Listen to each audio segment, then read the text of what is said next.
Welcome back, everybody. Thank you for watching another video. As you can see, today we're going to be having a look at the Glock 43X, but it's the MOS version. All right, let's have a closer look.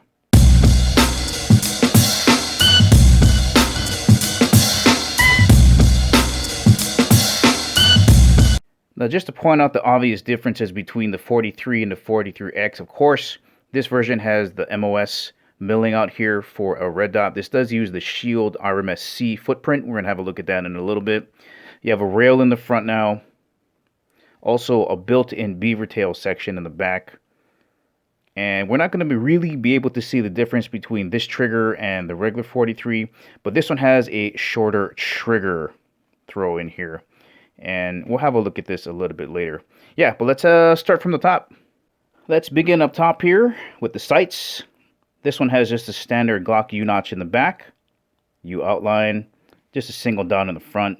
But there are so many third-party companies that make great sights, so if you want to swap them out, you can. Again, I really like the finish that Glock is using on their slides, though. It makes it this really dark, rich black coloring. Now we got front and rear cocking serrations. Back in Gen 3, they only had them in the back, but now you got them on the front and the rear. Nice and deep. Beveling in the front to make reholstering a lot easier. It's just going to slide right into your holster. There's another look at the rail in the front here. Let's have a look at the controls. Really not much here. Here's your slide catch release. Like always, just super tight to the frame.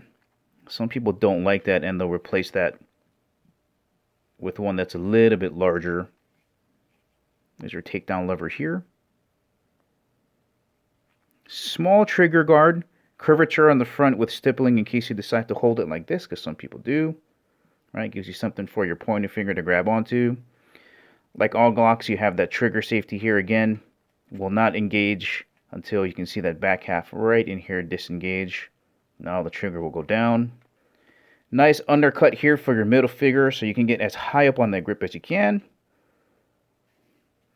Here's your typical Glock mag release. That's swappable to the other side. Alright, let's have a look at this built-in beaver tail. Gives you great support in the web of your hand when you're shooting.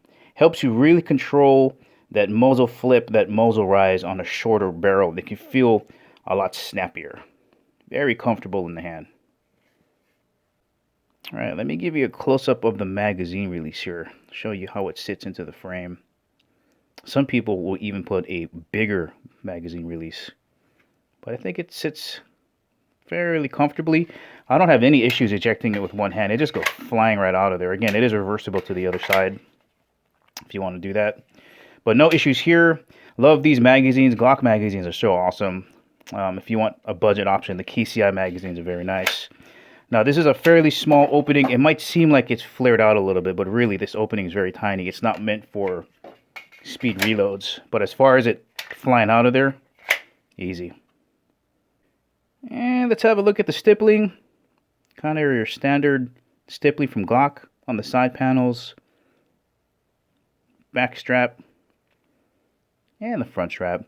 It's not aggressive at all. Not aggressive at all. Now, the one thing about Glock, as I always point out, is this grip angle. You're going to notice that it's slanted like this. And that's why you can tell the profile of a Glock, because it's really slanted like this. Compared to most pistols that have more of a up and down grip angle, like this Taurus GX4, you can see the grip angle is more like this. I like this grip. It's more comfortable. But so some people will be like, no, I don't like that grip angle on the Glock. And truthfully, it's different. So like anything else, if you just practice with it, it'll be normal.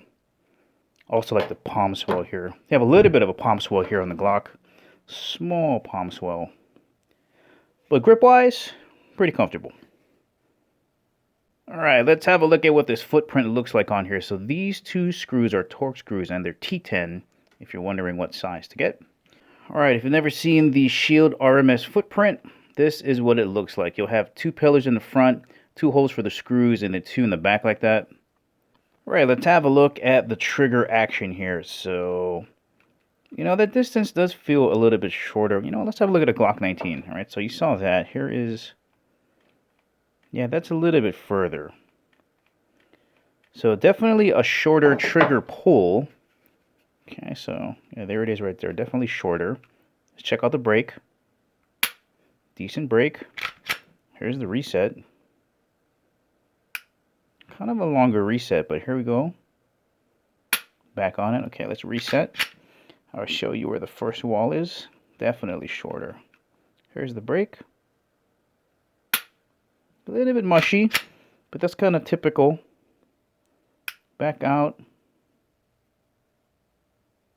On it again. We'll do one more. Okay. There's the wall. Okay. Back out. Nice. All right. Let's weigh it.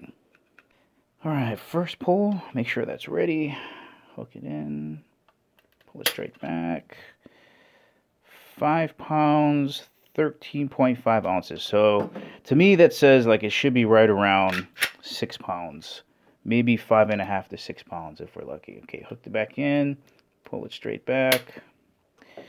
Yep, 6 pounds, 0.5 ounces. So yeah, right on there. I'd say more toward the 6 pound size or side. Last pull. Right, 5 pounds, 12 ounces. Yep, I would say right around 6 pounds. Well, alright guys, this has been your up close and personal look at the Glock 43X Mos milled up for a micro red dot. Remember, this is the Shield RMSC footprint. You now have an accessory rail in the front, improved trigger, and a built-in beaver tail. Well, alright guys, that's the ending of the video. Tune in next time when we go head-to-head with its competition, a good budget option, the Taurus GX4. Well, alright guys, thanks for tuning in. I'll catch you in the next video.